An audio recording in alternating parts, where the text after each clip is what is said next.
একটা ছোট্ট গ্রাম ছিল সবুজে ঘেরা। পাখির ডাক, ক্ষেতের হাওয়া সব মিলিয়ে একেবারে ছবির মতো। এই গ্রামে ছিল এক অদ্ভুত কুকুর। তার নাম ছিল টাইগার। টাইগার সাধারণ কোনো কুকুর ছিল না।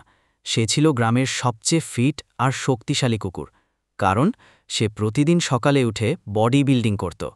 গ্রামের মানুষরা প্রথমে ভেবেছিল টাইগার হয়তো পাগল হয়ে গেছে।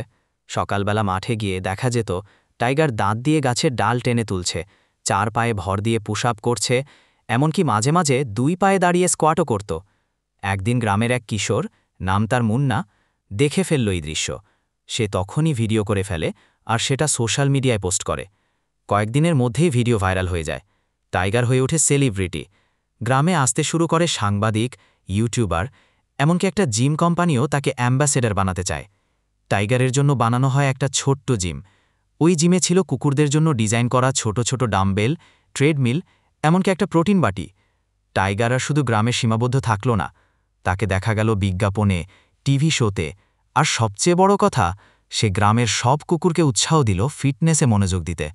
এখন গ্রামটা শুধু সবুজ গ্রাম নয়, সবাই বলে এটাই সেই গ্রাম যেখানে কুকুরও জিম করে।